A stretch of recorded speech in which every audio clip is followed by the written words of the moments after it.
नमस्कार, स्वागत है आपका प्रॉपर्टी प्लस पर। मैं हूं दीपक यादव।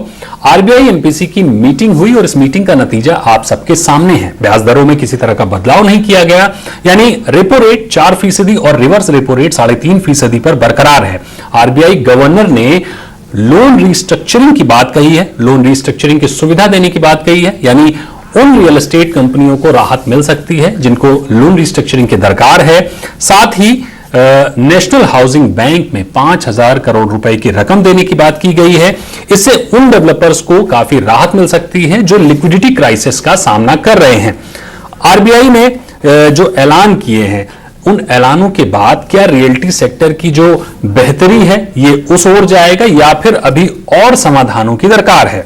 आरबीआई के ऐलानों पर प्रॉपर्टी सेक्टर के दिग्गजों का क्या रुख है, इसे समझने की कोशिश करेंगे। हमारे साथ मौजूद हैं नरेटको के national president doctor Niranjan Hiranandani. Sir, बहुत बहुत स्वागत है आपका। सर, मेरा सबसे पहला सवाल आपसे यह होगा कि रिजर्व बैंक ने ब्याज दरों में किसी भी तरह की कटौती नहीं की है, लेकिन लोन रिस्ट्रक्चरिंग का रास्ता खोल दिया है। ऐसे में आप लोग लंबे समय से मांग कर रहे थे, तो एक मांग पूरी होती हुई नजर आ रही है। जाहिर है लोन रिस्ट्रक्चरिंग डेवलपर्स के लिए बड़ी राहत लेकर आ सकता है। क्या कुछ बदलाव नजर आने लगेंगे लोन रिस्ट्रक्चरिंग के बाद? पहली बात है कि जो कटौती ब्याज में नहीं किया वो ठीक है। इसलिए ठीक है क्योंकि अब तक जो पहले कटौती की थी वो पास ऑन पूरा नहीं हुआ है। आधा ही रिस्पांस जो बैंकों ने पास ऑन किया है। तो आरबीआई ने यही स्पष्ट किया कि ये जब तक पास ऑन नहीं होता फिर फायदा नहीं है कुछ और कटौती करने में। तो इसलिए उन्होंने क्लियर और क्लैरिफाई कर दी कि वो फ्यूचर में कर सकते हैं और ये भी पॉसिबिलिटी है कि ये हो सकती है। तो ये हम उम्मीद भी रख सकते हैं आगे कि आगे कटौती होगी या नहीं होगी, वो तो अभी वो कमिटी बताएगी, लेकिन एक पॉसिबिलिटी रहती है। दूसरी बात जो आपने कही दीपक जी, वो बहुत हम इंतजार कर रहे थे, बहुत दिनों से इंतजार कर रहे थे। शायद आपके प्रोग्राम में भी एक बार मैंने ये बताया था कि नरेटको के द्वारा हम कोशिश कर रहे हैं। हमने वित्त मंत्री को एक प्रयास कर रहा था कि पूछे थे, और आरबीआई गवर्नर से भी हमारी मुलाकात 8 दिन पहले ही हुई थी। वहां भी हमने उनको ये अर्ज किया था कि ये कुछ इसका रास्ता निकालने की आवश्यकता है। तो हम समझते हैं कि ये एक बहुत बड़ी बात हो गई और ये रीस्ट्रक्चरिंग में मुझे लगता है रियल एस्टेट को नहीं पर सबको फायदा हो सकता है। इसलिए उन्होंने सिर्फ रियल एस्टेट के लिए नहीं किया, इन्होंने पूरे लोन पोजीशन जो बैंकों के पास या एनएचपी या हाउसिंग फाइनेंस कंपनीज हैं वो सब के बारे में उन्होंने स्पष्ट ओपन बात की है। सर, मेरा अगला सवाल आपसे यह होगा कि रियल एस्टेट प्रोजेक्ट्स में लिक्विडिटी क्राइसिस लंबे वक्त से बना हुआ है। जीएसटी कम करने की मांग हुई, कम किया भी गया। लास्ट माइल फंडिंग की मांग हुई, स्वामी फंड क्रिएट किया गया। आरबीआई ने अतिरिक्त 5,000 करोड़ रुपए नेशनल हाउसिंग बैंक में देने की बात कही है। इसके अलावा अंडर कंस्ट्रक्शन हाउसिंग प्रोजेक्ट में 100% एफडीआई देने की भी बात की जा रही है, उसकी भी रूपरेखा तैयार हो रही है। सर, इतना सब कुछ होने के बाद क्या लिक्विडिटी की समस्या खत्म होती हुई दिख रही है या फिर समस्या ये कुछ ज्यादा बड़ी है? देखिए, कोई भी राहत मिले वो तो फायदामंद ही है, और मैं समझता हूं जितना भी सरकार ने किया है, वित्त मंत्री ने किया है, आरबीआई गवर्नर ने किया है, वो बहुत अच्छी बात है और हम उसके लिए शुक्रगुजार हैं।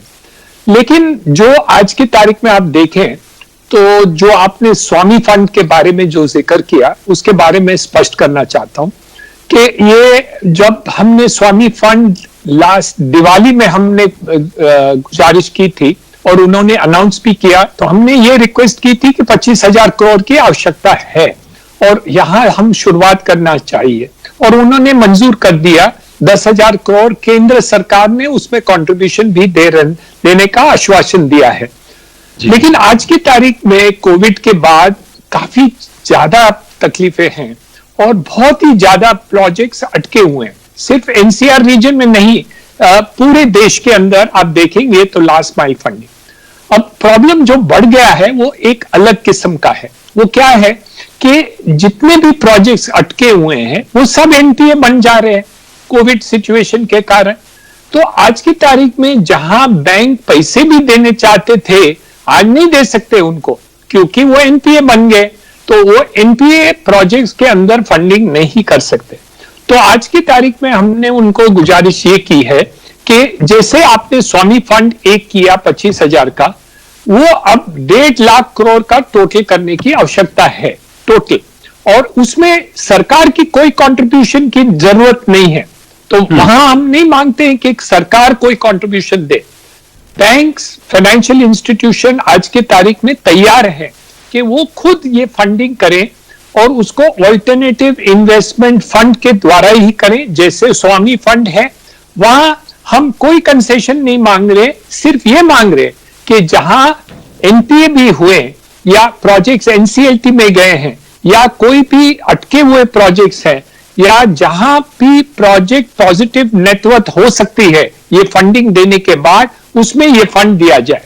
तो हम कोई ऐसे नहीं मांग रहे हैं कि सरकार पैसे दिए या कोई गारंटी दे दे, नहीं, हम नहीं चाहते, लेकिन हमें ये सुविधा करने की आवश्यकता है कि आप ये फंड खड़ा कर दें, और ये फंड आने से क्या हो जाएगा कि हर प्रोजेक्ट में है, कहां 1 करोड़ की आवश्यकता है, कहां 100 करोड़ की आवश्यकता है, अलग किस्म के प्रोजेक्ट्स हैं, अलग अलग स्टेजेस पर अटके हुए हैं। और आज ये राहत होने के बाद लाखों के तौर पर लोगों को घर मिल जाएगा पूरे देश में, सिर्फ एनसीआर में नहीं, सिर्फ मुंबई में नहीं, पूरे देश में ये राहत मिल सकती है।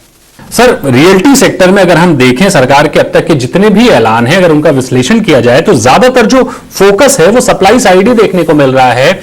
डिमांड साइड फोकस थोड़ा कम है, और डिमांड साइड जो फोकस है भी वो अफोर्डेबल हाउसिंग की ओर ज्यादा है। दूसरे सेगमेंट में डिमांड बढ़ाने के लिए क्या कुछ किया जा रहा है? आप दीपक जी, आपने बहुत बड़ी बात कही, क्योंकि ये मसला हर क्षेत्र में चल रहा है, हर लोग बोल रहे हैं, बात कर रहे हैं, सिर्फ रियल एस्टेट में नहीं पर लेकिन हर में। रियल एस्टेट में हमने कहा है कि ये जो जीएसटी है उनको 3 महीने या 6 महीने के लिए एक मिटिगेट कर दीजिए, और जो आपका कलेक्शन बढ़ेगा वो इतना बढ़ जाएगा कि ये जो राहत आप दे रहे हैं 2-3 महीने के लिए, वो पूरा 6 महीने बाद में पूरा हो जाएगा, क्योंकि एक इकोनॉमी को स्टार्ट हो जाएगा। ये किक स्टार्ट करने से 260 दूसरे इंडस्ट्रीज जो कंस्ट्रक्शन के ऊपर निर्भर है, रियल एस्टेट के ऊपर निर्भर है, जैसे आप देखें सीमेंट है, स्टील है, ग्लास है, लिफ्ट्स है, इलेक्ट्रिकल है, प्लम्बिंग के आइटम्स हैं, टाइल्स हैं, मार्बल है, लेबर जो है, देखिए हमारा 2nd लार्जेस्ट एम्प्लॉयर हिंदुस्तान में, देश में एक कंस्ट्रक्शन इंडस्ट्री है। तो मेरे अंदाज से इसको एक बार आप डिमांड साइड जो आपने कहा अफोर्डेबल हाउसिंग में राहत सरकार ने की है, वो बाकी में कर दें तो मुझे लगता है कि एक बहुत बड़ी बात होगी, और वो उससे एक दूसरी बाकी इकोनॉमी में भी राहत आ सकती है। और वो किक कार्ड करने से जो जीडीपी आप नेगेटिव बताए, आरबीआई गवर्नर भी कल बताए कि जीडीपी नेगेटिव होने वाली है ये साल, तो मेरे अंदाज से ये आप इसको राहत देंगे तो मैं रियल एस्टेट के द्वारा ये नेगेटिव को आपको पॉजिटिव करके दिखाऊं, क्योंकि एक बार रियल एस्टेट बढ़ जाए या सुधारा हो जाए, जो मल्टीप्लायर इफेक्ट होता है वो पूरा इकोनॉमी को पॉजिटिव करते। देखिए जो देश, जितने भी देश डबल डिजिट जीडीपी ग्रोथ रहा है दीपक जी, वो सब रियल एस्टेट और कंस्ट्रक्शन के ऊपर निर्भर होके ही वो डबल डिजिट हुए थे। चाइना देखिए, कोई भी देश देखिए, तो उसमें रियल एस्टेट एक भाग लेते हैं। सर, मेरिटको और क्रेडाई ने ऑनलाइन सेल पर फोकस बढ़ाते हुए ऑनलाइन पोर्टल लॉन्च किए हैं, जिस सेक्टर के लिए पहले से तमाम तरह के पोर्टल हैं, तमाम तरह के ऑनलाइन प्लेटफॉर्म मौजूद हैं। ऐसे में अच्छी बात है कि आप एक नया प्लेटफॉर्म लेकर आ रहे हैं जिससे पारदर्शिता बढ़ाने की बात की जा रही है। सिर्फ रेरा प्रोजेक्ट वहां देखने को मिलेंगे और आप लोग जिम्मेदार भी रहेंगे उन प्रोजेक्ट्स के लिए जो आपके पोर्टल्स पर नजर आएंगे। लेकिन ओवरऑल अगर हम देखें रिवाइवल के लिए रियल एस्टेट सेक्टर के, तो इसके लिए क्या कुछ कदम उठाए जा रहे हैं, क्या सटीक रणनीतियां हैं आप लोगों के पास? मेन एक ही बात थी कि कल हम डायरेक्टली लोगों को मिलते थे और ये मुलाकात करने से लोग खुद आके देख ले जाते थे और कोई डिजिटल का इतना महत्व नहीं रहा। लेकिन आज देखिए हर एक मीटिंग, हर एक जो इंस्पेक्शन रहा है वो डिजिटल प्लेटफॉर्म के द्वारा ही होता है। तो हमने सरकार को ये बताया कि आप डिजिटल के ऊपर ध्यान देंगे तो और भी होगा, इसलिए सरकार भी हमारे साथ है। उन्होंने ही हमारी ये इंस्टॉलेशन में भाग लिया है और हमें सपोर्ट किया है, नरेट को और क्रेडाई को, कि आप ये डिजिटल प्लेटफॉर्म क्रिएट कीजिए, क्योंकि वो डिमांड क्रिएशन के ऊपर निर्भर बहुत बड़ी बात होती है।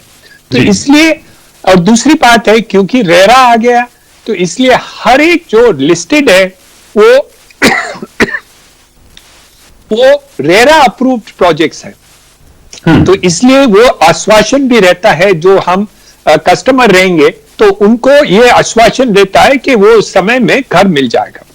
बहुत बहुत शुक्रिया निरंजन सर, हमारे साथ इस शो में शामिल होने के लिए। यहां लेते एक बहुत ही छोटा सा ब्रेक, आगे बात करेंगे देश के कमर्शियल और रिटेल सेगमेंट के ताजा हालातों की सीबीआरई के अंशुमन मैगजीन से, जो चेयरमैन और सीईओ हैं India, south east Asia, middle east और अफ्रीका के, काफी वृहद ज्ञान रखते हैं इन मार्केट्स पर। तो इनसे समझेंगे कि देश का कमर्शियल और रिटेल सेक्टर के जो ताजा हालात हैं वो क्या कहते हैं। छोटे से ब्रेक के बाद।